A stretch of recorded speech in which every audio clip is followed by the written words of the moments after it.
जय श्री राम। आज का शीर्षक है मंदिर का पुजारी।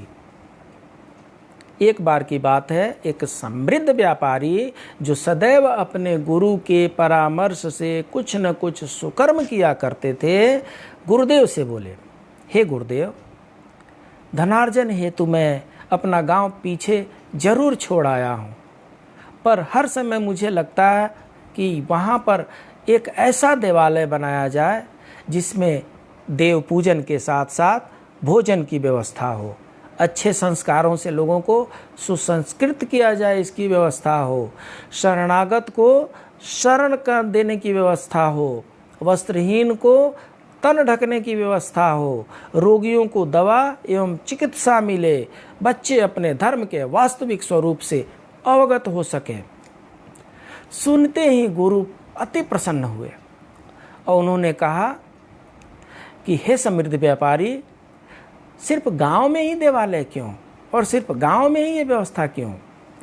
यही व्यवस्था इस शहर में भी किया जाए जहां पर आप रहते हैं। व्यापारी को ये बात बड़ी अच्छी लगी और उन्होंने एक गांव में देवालय बनवाया, एक शहर में देवालय बनवाया और वहाँ पर रहने की, खाने की, वस्त्र की, चिकित्सा की, दवा की, धर्म शिक्षण की सारी व्यवस्थाएं कर दी गई और 2 सुयोग्य ब्राह्मणों को पुजारी बना करके दोनों मंदिरों में नियुक्त कर दिया गया। ये दोनों पुजारी सहोदर भाई हैं।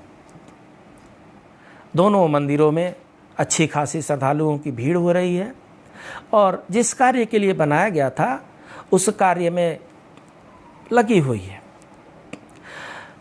1-2 महीने के बाद से उस समृद्ध व्यापारी को ऐसा नजर आता है कि गांव में जो मंदिर है, गांव में जो देवालय है, उसमें गांव के लोग तो आते ही हैं, उस शहर के लोग भी आने लगे हैं जिस शहर में दूसरा देवालय बनाया गया है। बड़ी आश्चर्य होता है और वो तुरंत अपने गुरु के शरणागत हो जाते हैं। गुरु के पास जाकर के वो पूछते हैं कि हे गुरुवर, दोनों जगह एक ही देवालय बनाया गया है, दोनों जगह शिक्षित ब्राह्मण को पुजारी के रूप में रखा गया है, वो दोनों पुजारी सहोदर भाई हैं, पता नहीं क्यों गांव वाला जो मंदिर है वहाँ पर भीड़ बढ़ती जा रही है। यहाँ तक कि शहर के लोग भी गांव में के मंदिर में जाने लगे हैं। शहर से गांव जाने का रास्ता भी ठीक नहीं है, साधन भी कम है, फिर भी शहर के लोग गांव के मंदिर में जाने लगे हैं। ऐसा क्या कारण हो सकता है? गुरुदेव ने कुछ चिंतन किया, उसके बाद से उन्होंने कहा, ऐसा करते हैं, ये जो 2 पुजारी हैं इनको इंटरचेंज कर देते हैं। गांव के पुजारी को शहर में रख देते हैं और शहर के पुजारी को गांव में नियुक्त कर देते हैं। ऐसा ही किया जाता है। गांव के जो पुजारी थे उनको शहर वाले देवालय में और जो शहर के पुजारी थे उनको गांव वाले देवालय में प्रतिनियुक्त कर दिया जाता है। 1 महीने के बाद से कुछ उल्टा हो रहा है। अब शहर के देवालय में भीड़ बढ़ने लगी है। शहर के लोग तो उस देवालय में जाते ही हैं, गांव के लोग भी पगडंडी से होकर के, टूटे फूटे रास्ते से होकर के, भाड़ा खर्चा करके, यात्रा करके शहर के मंदिर में जा रहे हैं। फिर उस समृद्ध व्यापारी को बड़ा आश्चर्य हुआ और वो अपने गुरुदेव के चरणों में पहुंच गए। गुरुदेव से उन्होंने बताया, ये तो घोर आश्चर्य की बात है गुरुदेव, पहले तो ये सारी भीड़ गांव के मंदिर में होती थी और अब ये सारी भीड़ शहर के मंदिर में होने लगी है। गुरुदेव सब समझ गए। उन्होंने बोला, हे व्यापारी, ये पुजारी का कमाल है। गांव वाला पुजारी जब से शहर में आ गए हैं तब से वो भीड़ जो है वो शहर में भी आने लगी है।